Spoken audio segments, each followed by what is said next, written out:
Hello everyone from Geneva. We do apologize for this delay. Thank you very much for watching us on many WHO social media platforms. Tonight we are for the regular press briefing on COVID-19 with Dr. Tedros, Dr. Maria Van Kerkhove and Dr. Mike Ryan. Before I give the floor to Dr. Ryan, just to remind you that we will have audio file from this press briefing immediately available with a couple of links to news that have been issued by different WHO offices, as well as advisories for media briefings that will be held by our regional offices. So you will get that after the briefing. Now I give the floor to Dr. Tedros. Thank you. Thank you, Tariq, and I would like to join Tariq in apologizing for the delay. Good morning, good afternoon, and good evening, wherever you are. As we enter the fourth month since the start of the COVID-19 pandemic, I'm deeply concerned about the rapid escalation and global spread of infection. Over the past 5 weeks, we have witnessed a near exponential growth in the number of new cases, reaching almost every country, territory, and area. The number of deaths has more than doubled in the past week. In the next few days, we will reach 1 million confirmed cases and 50,000 deaths. While relatively lower numbers of confirmed cases have been reported from Africa and from Central and South America, we realized that COVID-19 could have serious social, economic, and political consequences for these regions. It's critical that we ensure these countries are well equipped to detect, test, isolate, and treat cases and identify contacts. I'm encouraged to see that this is occurring in many countries despite limited resources. Many countries are asking people to stay at home and shutting down population movement, which can help to limit transmission of the virus, but can have unintended consequences for the poorest and most vulnerable people. I have called on governments to put in place social welfare measures to ensure vulnerable people have food and other life essentials during this crisis.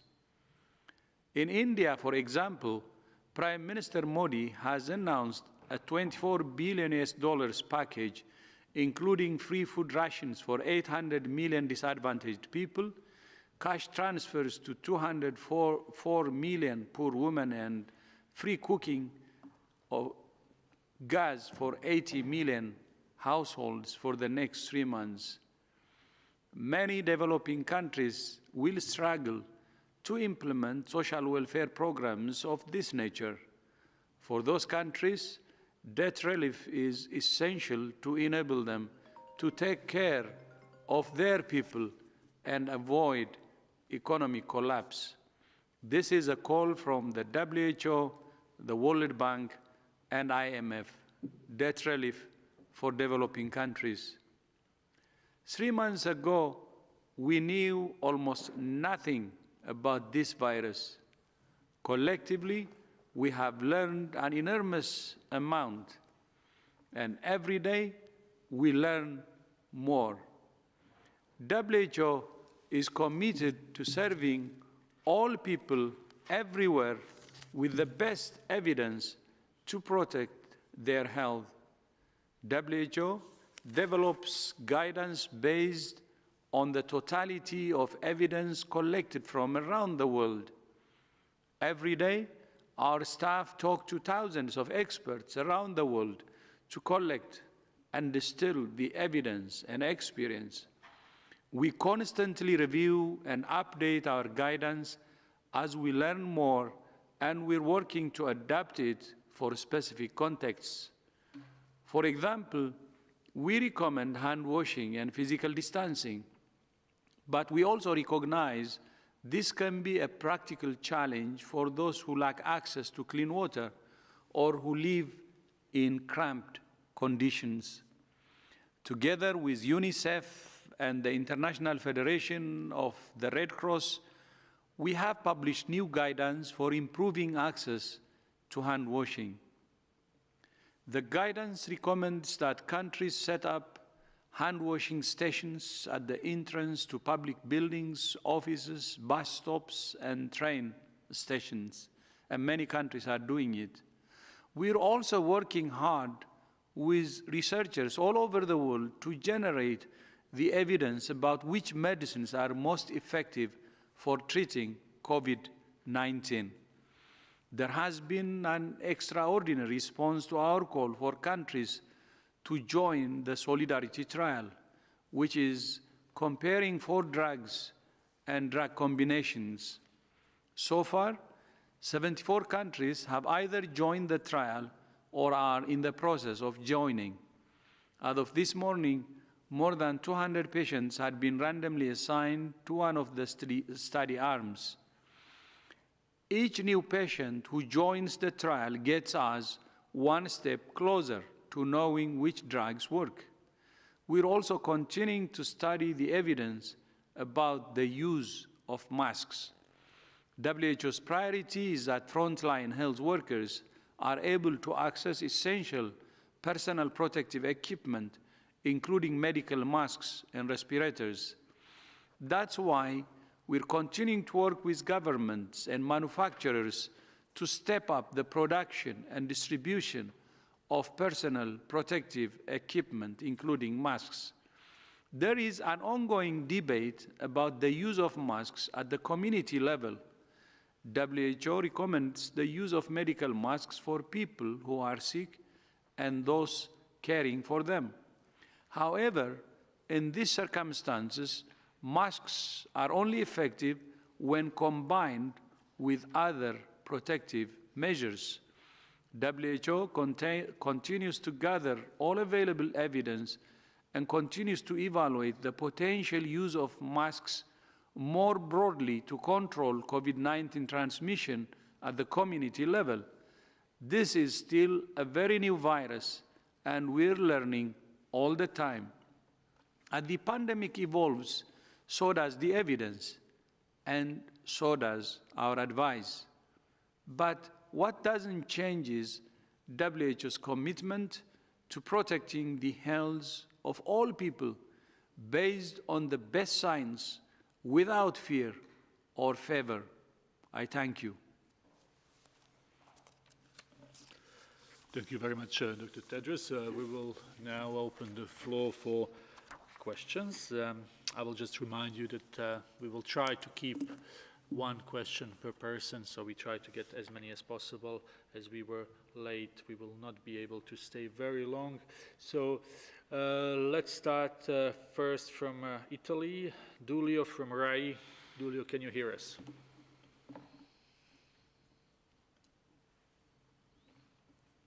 Can we try one more time? For Italy, Giulio, Gianmaria. Okay, we don't have a Giulio online. We may try to come back to him. Let's try to Jamil from Brazilian media. Jamil, can you hear us? Yes, can you hear me, Tarek? Yes, Jamil, please go ahead. Perfect. Dr. Tedros, thank you for taking my question. Yesterday, especially, President Bolsonaro has misused your words to justify his policy in Brazil. My question to you, what is your message to the Brazilian people and to the Brazilian leadership? Thank you.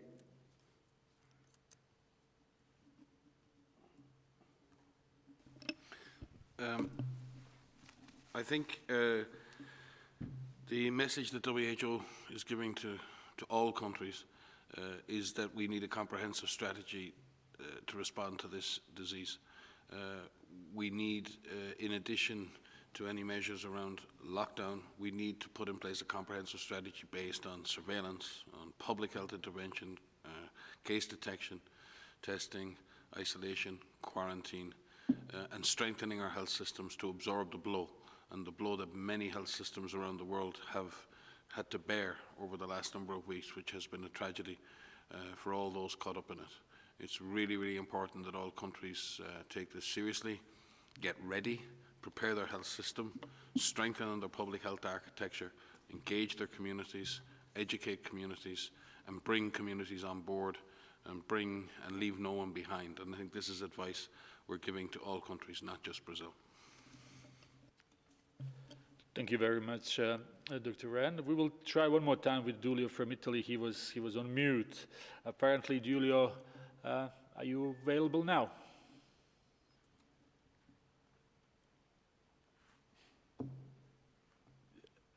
Giulio, Gian Maria, can you unmute yourself? Well, apparently it is not working, so we will move on. We'll move to Stephanie from Reuters.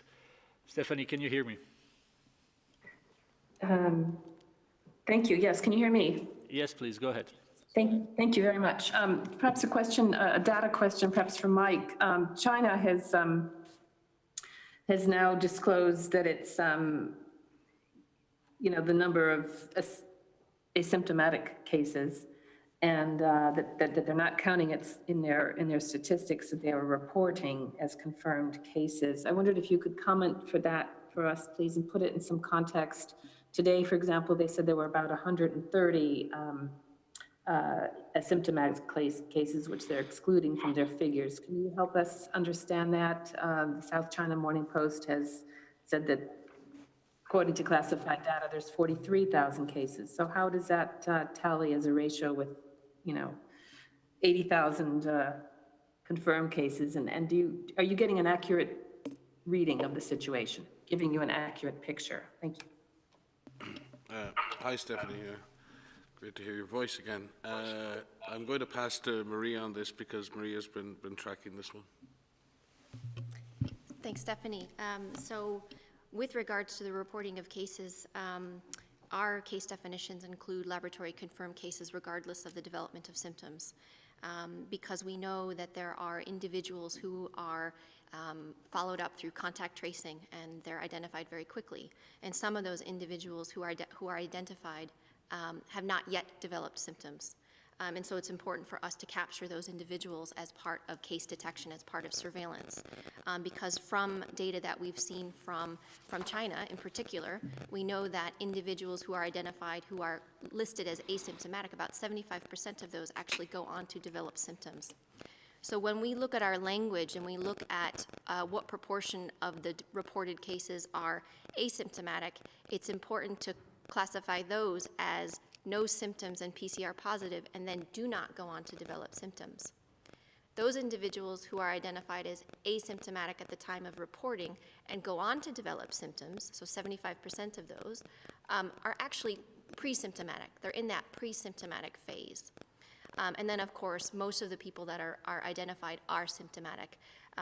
And we know that through transmission, the transmission of this virus is driven by people who are asymptomatic.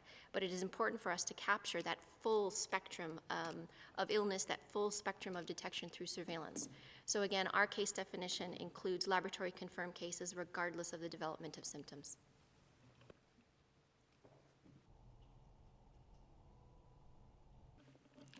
Thank you very much. We will go to Michael, contributor to CNN. Michael, can you hear us? I can hear you. Can you hear me? Yes, please go ahead. Okay, thank you for taking my call. I'm dialing in from British Columbia today. In around 3 weeks from now, the holy month of Ramadan will commence. Of course, hundreds of millions of faithful will be partaking in this, breaking their fast, eating together, sharing food. There's the tradition, as you know, of Ramadan tents, where large numbers gather. I know, Director General, as a former UNICEF spokesperson in that region, it's very important to get unambiguous and clear public health messaging out early if behaviors are to be changed in any way. What would be your message right now to religious leaders, to governments in the region in order to prevent a further outbreak during this very special time of the year? Thank you. Yeah, thank you. Thank you so much. in this response and in the fight against this pandemic, the role of political leaders is central. The role of business leaders is very, very important and central too. And the role of religious leaders and community leaders is very, very important. And we're reaching out to government leaders, political leaders, business leaders, religious leaders, and community leaders, and other influencers. It's through those leaders that we can reach out to all communities to take part in the fight. Then having said this, with regard to Ramadan, as you have been following, countries in the Middle East have been doing everything they can to limit the spread of the virus. And we will continue to engage them. And I know that we will have an amicable solution on this one too. We're very close and closely working, and our cooperation so far is very, very successful, and we hope that we'll continue in that spirit. By the way, not only something they're doing for their own region, we're getting a lot of financial support from the Middle East and from the Arab League members. And I would like to use this opportunity actually to thank them, not only for taking serious measures in their respective countries, but for their solidarity to support countries who need support. And the recent pledge, as you remember, is from Saudi Arabia, which I have said a few days ago, and yesterday from Kuwait, big financial support. And we will keep in touch, we will work with them closely, and I know they will continue to protect their own people, but at the same time support countries and communities who need their support. Thank you very much, Dr. Tedros. We go to Guatemala now, to Grecia Ortiz, Diario de la Hora. Can you please ask your question? Thank you so much. Can you hear me? Yes, please. Thank you. How do you see the situation for COVID-19 in Central America, and what are your recommendations for the governments? Thank you very much, Grecia. I think there's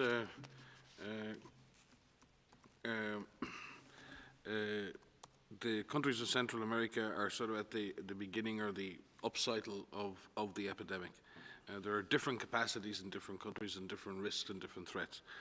There are lots of vulnerable people, migrants and others who are scattered throughout the sub-region, and there are many other communities who may be left behind as well. So Central America is dealing with the challenge, its own challenges. Certainly the small island nations of the Caribbean equally have different challenges. So each country has a different combination of economic challenge, social challenge, its vulnerable populations, its public health system, its healthcare system, and how all this is put together.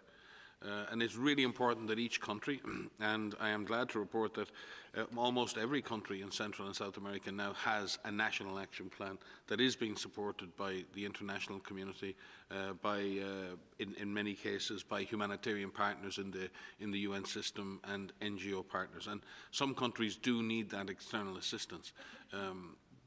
It's also important that countries in the Americas and Central America and the Caribbean and South America are coordinating amongst each other to align their strategies and to align their policies, so we don't see massive differentials in action and pushing people from one side to the other. We have people moving throughout the Americas, and we need to be sensitive to those who have least, and we need to be sensitive to those who are most vulnerable. But it is important that Central America, like all sub-regions, scales up its public health response, scales up its community engagement, scales up its healthcare preparedness, and has, as the Director General has said so many times, an all-of-government approach to this. This is serious. This is a deadly virus. People will get through it, countries will get through it, but we must build the architecture of public health, the architecture of our health system, if we're going to get out of an interminable cycle of economically punishing lockdowns and shutdowns. We must get back to be able to control this virus, live with this virus, develop the vaccines that we need to finally eradicate this virus. So, as I said, the message to Central America is very similar to that to the rest of the world.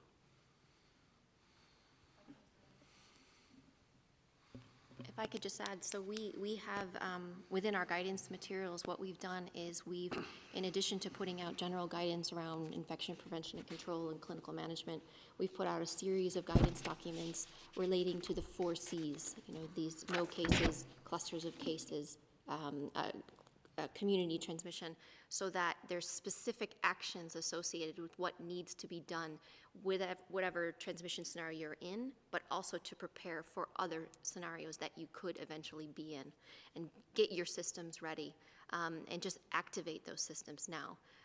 We've seen how this virus behaves in a number of countries, and we need to prepare for that. That may happen in your country. So there's some practical guidance that we have on our website related to clinical operations and getting your hospitals ready, finding locations where you can treat mild patients versus severe patients, readying your workforce so that you can have people who can identify cases and help with case finding and contact tracing, to help find where you can quarantine your contacts. So there's some practical information that's online that's there to help you tailor that approach and what Mike said around this comprehensive measures to get yourselves ready and activate those systems now. Thank you very much. We will try now to connect to Mr. Bujar Vitya from Gazeta Šnet, that's Kosovo-based outlet. Mr. Bujar, can you hear us? Can you? Yes, please go ahead. Thank you. From February 1st until today, over 20,000 people have entered Kosovo from abroad, mainly Italy, Germany, and Switzerland. The first case was confirmed on March 9. We are now in the 4th week of the epidemic with 112 cases. In 1,300 people have been tested. What is the best recommendation for Kosovo considering these numbers? Do you recommend more tests? Thanks so much.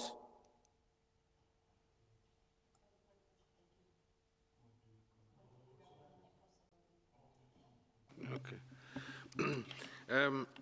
Kosovo is a country that has obviously emerged from very difficult time, has had to rebuild its health service, and to follow to everybody in Kosovo. I spent many months in Kosovo helping to stabilize the health system in the aftermath of the great difficulties there. And I know deeply the vulnerabilities and the challenges the health system in Kosovo and the people of Kosovo have faced over the years. And the health system in Kosovo is still vulnerable. It has many excellent professionals within it. It's a hugely committed workforce. But we do need to ensure that we have in place good surveillance. Kosovo has had and built an early warning system that's syndromic. It needs to build on that. Kosovo needs to have an active system of detecting cases. We need to have the testing in place, and we need to invest in building the community's response and having community-based surveillance and strengthening the healthcare system so that you can deal with infected cases. Albania and Kosovo are only across the water from Italy. You are very, very close to some of the most intense epidemics in the world right now, and it is really important that health systems in the Balkans in general, but in Kosovo specifically, need to be rapidly strengthened and be able to cope with this disease as it may accelerate. So again, with my warmest greetings to all my friends in Kosovo. very much. We have more questions from the Balkans. We may come back to them later. Let's go now to India. Do we have someone from India today? And that's Hi, my name is Ankit Kumar. I represent India today. Yes, Ankit, please My go ahead. question is the World Health Organization been tracking the developments in India? How will you comment on the progress made by India in the first week of lockdown, and how do you assess the results so far? Thank you. I think it's a little early to assess the results of the lockdown, but I think we need to step back and assess the results of the response in general. Lockdowns and shutdowns are really should just be part of an overall comprehensive strategy. And what we need to be able to do as societies and with the leadership of an all-of-government approach is to be able to implement a consistent policy for a period of time, and then see where that takes us, and then measure and see what we need to do next. We need to be very careful not to knee-jerk. We need to be very careful not to be changing policies every single day, because people on the front line need certainty in their days. Communities need some certainty. So it's really important that we are very consistent in our communication with communities and our frontline workers about what we do. And we need to give clear messages about what we do for the next week or the next 2 weeks. And we need to then be clear when we're going to evaluate the impact of that period of intervention. And then if we have to change, we change, and we communicate that clearly. And then we do it again for another 2 or 3 weeks, and then we see how that works. And then we gather the information, and we consult with our frontline workers, and then if we have to adjust or change. This is about adapt, adjust, implement, measure, do it again. And you just have to keep doing that over and over and over again until you control the disease. I would love to say that there's an easy way to do this. I would love to say that there's a way out of this without that kind of hard work, but there isn't. We have to be comprehensive. We have to measure everything we do. We have to measure at below the national level. And then, if we have to use lockdown, if we have to use shutdowns, we do them as part of an overall comprehensive strategy. I would say India, and as the Director General has said in his speech, has made a really huge attempt to limit the impact of the shutdowns on the people who are most at risk and people who are most vulnerable in India, and that's a great thing to see. We see increase in testing. We're seeing an increase in surveillance, and we're seeing an investment in the healthcare system to be able to deal with more cases. But it is certainly too early for anyone to determine the impact of the shutdown or lockdown measures on disease transmission at this point. Thank you, Mike. I mean, the health issues are very important, as Mike said. I would like to add the other side. As you know, this is the first ever coronavirus pandemic in the world, meaning there are many unknowns. And whether we do shutdowns or take other measures, we have to understand that we're in a learning process. We have to constantly learn from our actions and adjust based on what we learn. But I would like to again underline, this is the first ever coronavirus pandemic, and its behavior is still unknown. And that's why we should always be in a learning mode. The other part is not only the public health measures during shutdown, but it should be the social and economic factors that we should consider. And what India is doing, as I said in my statement, is very, very important. During shutdowns, there will be economic consequences on the country at large, but more importantly, individuals who live on daily subsistence, who give their labor for their daily bread, could be affected the most. And that's why India is taking measures like the $24 billion US package. And not only that, this will cover 800 million individuals as food ration during the difficult times, and cash transfers to 204 million women. And of course, 80 million households will also benefit for the next months from getting free cooking gas. That's the kind of support we said it should be given. So we should not see it from the public health part alone, but see it from the angle of what the consequences of these public health measures will be on the community, and try to support our citizens. And this should be seen during these difficult times, during the lockdowns as so-called, and that's how we can get the best impact, but at the same time cooperation from our communities too, because if we understand and try to help them. But there was another important element I mentioned in my presser today, because it's very important, I'll repeat it.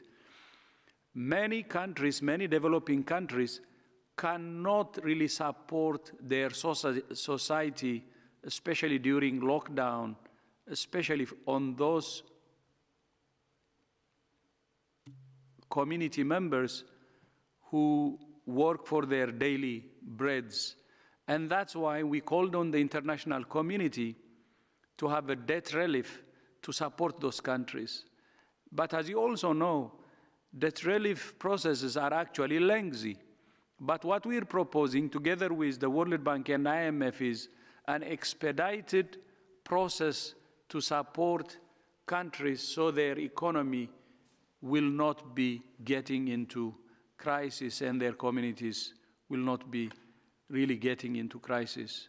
This is a time when we need solidarity, not only for public health, but also to address the economic and social challenges that many countries are facing as we speak. I will repeat with what I started. This is a pandemic for the first time caused by a coronavirus and whose behavior is not really known, and we have to stand in unison to fight this unknown and dangerous virus.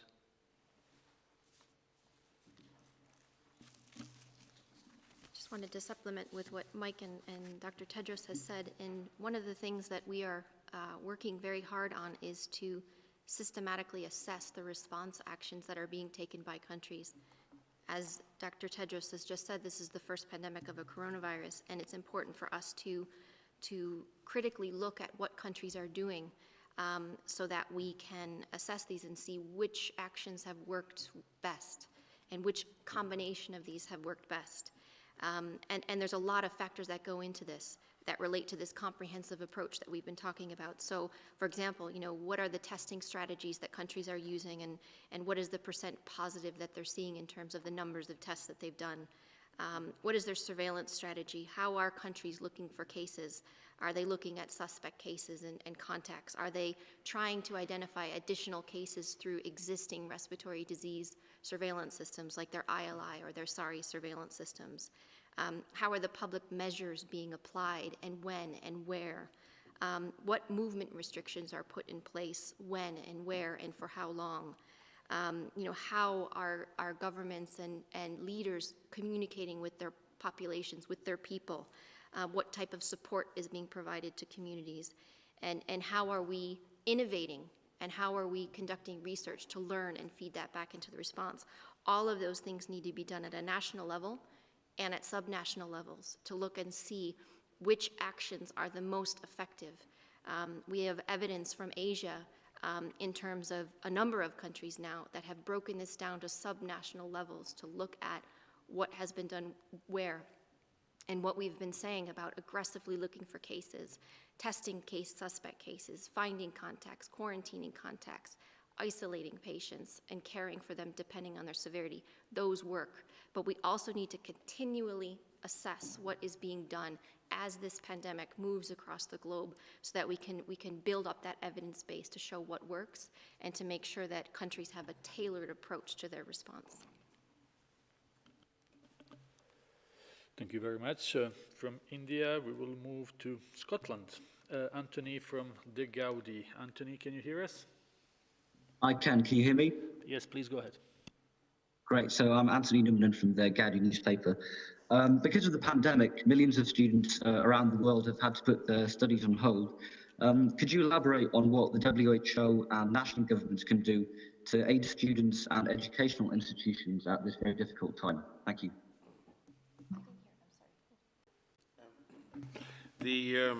Well, first of all, we thank all the medical, nursing, physiotherapy and other educational institutions around the world who've done such a fine job turning out such wonderful professionals who can come and help on the front line in so many countries.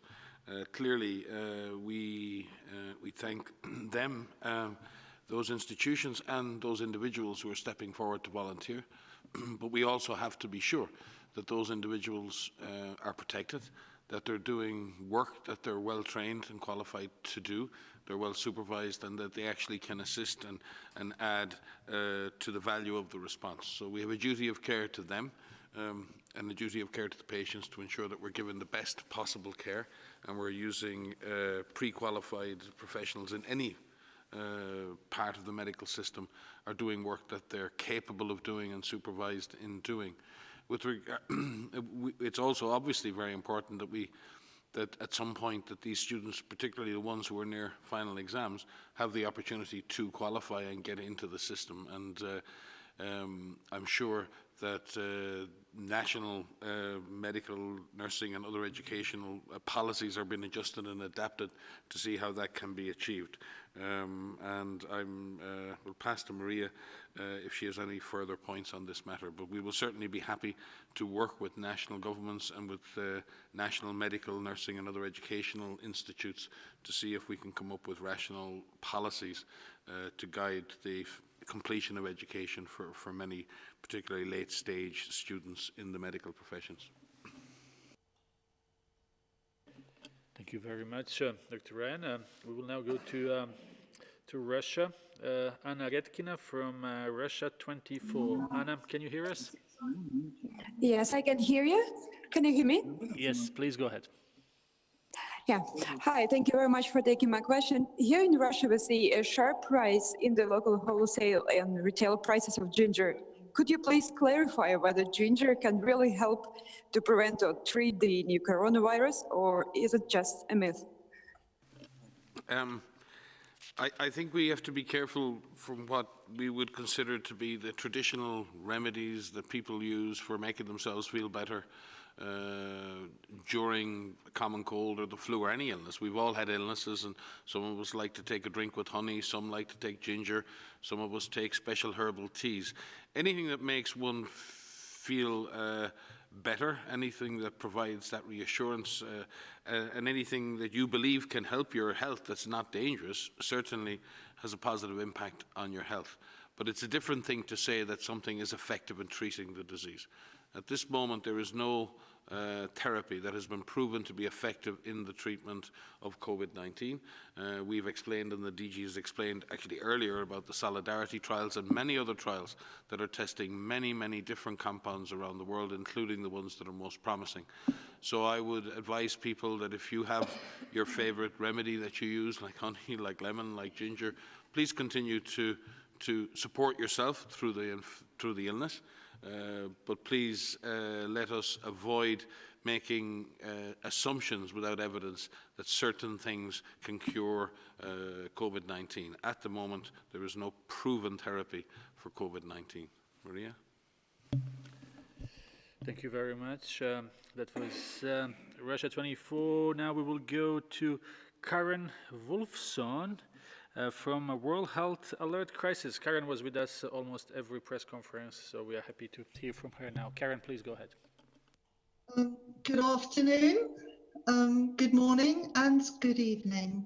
I'd like to ask how can individuals be persuaded that COVID-19 is a real threat and what each person does makes a difference? Some people still don't understand that if they fail to follow the physical distancing rules, they could be infecting other people that may lead to deaths further down the line. Or is it the case that some individuals need to be persuaded that what happens in their community as a whole is really important, and that a greater sense of local community needs to be established in order for them to take on physical distancing? That's my question. So thank you for that question. I think you almost answered the question in your question, in the sense that COVID-19 is a real threat. It is a real threat to everyone on the planet. It's a new virus, which means everyone is susceptible to infection. It is a virus that causes disease in people, which range from some individuals will have mild disease, and a large proportion, 15%, will have severe disease, another 5% will have critical disease, and some people will die. So many individuals who will develop severe disease are older, but we have seen in a number of countries that younger people are dying. I'm looking at data from Italy here, and we have individuals in their 30s who are dying. We have individuals in their 40s, in their 50s who are dying. This is a virus that can be very serious in individuals, and so it's a real threat. It not only has public health implications, but it has very strong social and economic implications. And everyone needs to understand that they have a role to play. Every person has a role to play in this pandemic, and a sense of duty to ensure that they take every precaution that they can to protect themselves from getting infected. And we've listed a number of ways in which people can protect themselves through hand hygiene and respiratory etiquette, through physical distancing, by removing opportunities for yourself to get infected. If you can prevent yourself from getting infected, you could prevent onward transmission to someone who may be more vulnerable, who could develop more severe disease and die. And that is a responsibility that you have to yourself, to protect your family, and protect your community and your loved ones. And that is something that everybody needs to understand. Every person on the planet has a role to play here, and they need to feel empowered to be able to do something about that, to protect themselves.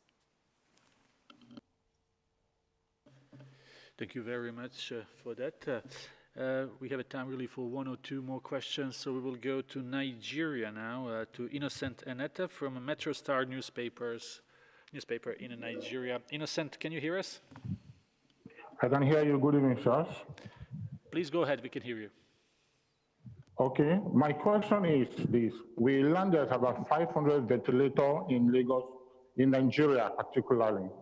And there's a lockdown in Lagos, Abuja, and Ogun states. Presently, the people in Lagos are feeling the impact of the lockdown within 2 days that they are thinking of protests. What has WHO given to Nigerian government as a guidance to manage this situation on ground, especially now that we have a lockdown in Lagos, Abuja, and Ogun states, knowing we have less ventilators in this country? Thank you. The line wasn't the best, but my understanding that the question is how WHO is helping Nigeria in terms of medical supplies.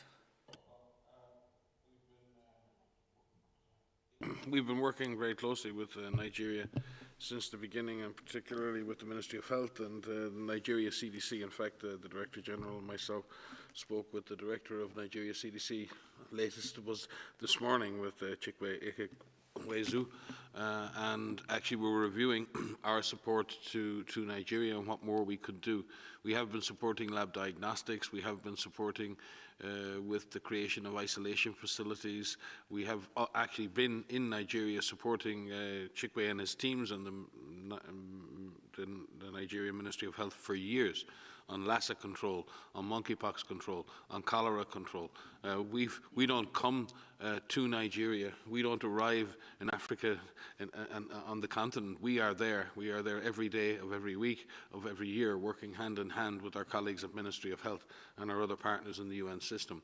We've been beefing up our support, strengthening our country office, and again supporting on clinical, medical, and on laboratory science. In fact, Nigeria has developed a very strong public health approach in the last number of years, and first country in Africa to establish a full Centre for Disease Control, which has been inaugurated by the government only last year.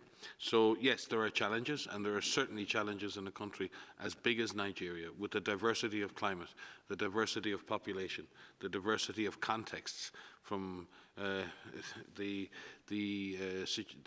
northern Nigeria all the way through the tropical zones in southern Nigeria to the massive cities of Lagos. So there are challenges, but there are great capacities in Nigeria.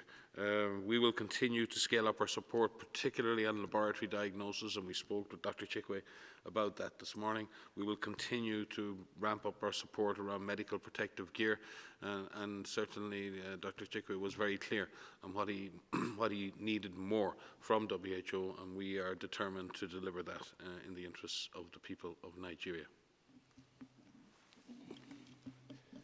Thank you very much. We will go to our last question for tonight, and I will apologize to all those who wanted to ask the question, but were not able. We are trying, as you can see, to get questions from as different places, as different outlets as possible. So last question, we go back here to Switzerland, to Laurent from RTS. Laurent, can you hear us, please? Yes, I can hear you. Can you hear me? Yes, please go ahead. Yes, thank you for taking my question. So we've learned that China is now counting asymptomatic cases. In this light, how can the public trust the previous numbers that have been given by China? And if the World Health Organization agrees that numbers are important in this fight against the pandemic, what can be done to keep countries like China accountable and transparent, lest there can be some perceptions by the public that the World Health Organization itself is being manipulated or taken for a ride in this crisis? Thank you. I think Maria addressed the issue of asymptomatic infection before, so I hope you were able to listen to that answer. I won't dare to offer to repeat it. You can certainly listen to the transcript. With regard to the issues of transparency and working with countries, we work with all countries, and in fact, if you look at the amount of data that's been put out by many countries, and if you look at the number of peer-reviewed publications that have been made by colleagues from Korea, from Japan, from Singapore, from China, from other parts of China like Hong Kong, there's been a deluge of fantastic, scientifically based, evidence-based publications coming out on a daily basis from colleagues in all of those situations. There have been, I think we had 27, you were saying this morning, Maria, different teleconferences going on today with experts all over the world sharing real-time information with each other, and they all include colleagues from China and colleagues from Asia. So I think we need to be very careful also not to be profiling certain parts of the world as being uncooperative or non-transparent. And we need to look at transparency across the board. We need to look at solidarity across the board. We need to look at contributions across the board. We need to compare apples with apples and oranges with oranges. We need to look at the epidemic in Switzerland as a population-based epidemic, and the population and the epidemic in Italy. We need to look at what are countries, and if one country is only sampling cases over a certain age and with certain symptoms, are they being non-transparent, or are they preserving maybe a very precious diagnostic resort and they don't have the capacity to test? So sometimes we attribute lack of transparency to what are natural limitations in a response or natural limitations in the lack of availability of information? Are we saying maybe that the lack of precise information from Italy on the condition of patients is because of lack of transparency, or because we have a system overwhelmed with thousands of patients coming in today, every day, and doctors and nurses struggling just to provide basic care? Are we saying they're lacking in transparency and not sending WHO the data every day? No, we need to look at the context here, and I think we need to show a little bit more balance. We need to be critical, and we will be, and we will work with every single country to ensure that we're getting the best possible data from them. But at the same time, we need to be balanced in that, and we need to recognise that systems under pressure find it hard to share everything on a minute-to-minute basis. And I hope I'm not being too strident in my response, but frankly, at times, I think we get over-focused on this issue. Just want to add something that in this era of this new virus, there's so many unknowns, there's so many questions that we have, which have been identified through our research and development meeting that we had in February. But there are a lot of questions that we still have, and all of these teleconferences that we're having, people are sharing their experiences with not only WHO, but sharing their experiences with other countries. And as an evidence-based organization, we rely on that data, we rely on that evidence. And in countries that are overwhelmed right now, they may not be able, as Mike just said, they may not be able to capture that and report that and conduct those studies that need to be done. But other countries that aren't as overwhelmed or that have higher levels of capacity, there's certain research that can be done right now that could answer critical questions around virus shedding, around modes of transmission, around many different things, natural history. And so it's almost like a call to action here in this solidarity that we have for this virus to try to better capture the data and the results from studies where we can, so that it can feed in and it can help other countries that may be overwhelmed at the present time. So we are seeing that. We are seeing countries that are doing studies that are sharing results, and we hope that that will continue. We know that that will continue. And we're very happy to collaborate with a large number of groups regularly through teleconferences and reading those papers. I have to say, it's even hard for us to keep up with the papers, but we have large numbers of teams that are going through those publications, and we thank groups that are sharing their publications, pre-publication materials with us, because it's all reviewed and it's all fed into our evidence. We would like to add to that. I earlier said this is the first ever pandemic caused by a coronavirus. But to that, I will also add, it's a new virus too. So two things here. One, it's a new virus. And second, it's the first ever pandemic by a coronavirus. Two new things, meaning there are many unknowns. And that's why some of the things we didn't know may come today as known, including the asymptomatic cases that you said. So let's accept things with open mind and trust what's coming, but of course at the same time ready to verify too.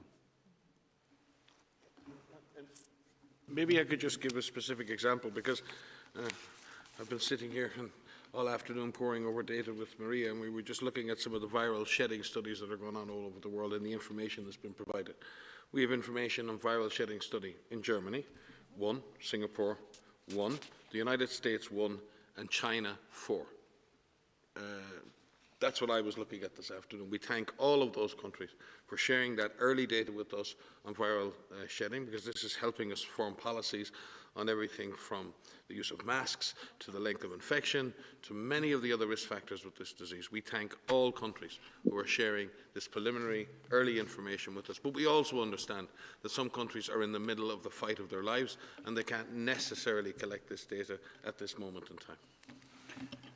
And to add to that, actually, we agree with many experts who are saying that there is better global cooperation now than previously, because of the experience we had, some, epidemics and pandemics that wreaked havoc before. So I think we should continue in that direction. Better global cooperation is needed. That's what we're seeing, but it's not enough. We need to continue to really do more in terms of cooperation, but we're at a better stage now in terms of cooperation. Thank you very much. I think this was a very important message to give to the world. We will conclude here. Audio file will be available very soon. Transcript, as always, probably sometimes tomorrow. Tonight we will send you a number of links of the documents produced by our regional or country offices that give some more detail about work the WHO is doing in different parts of the world. There will be also advisories for press conferences of our regional offices, so please have a look at that. I will wish you a very pleasant evening or day to everyone.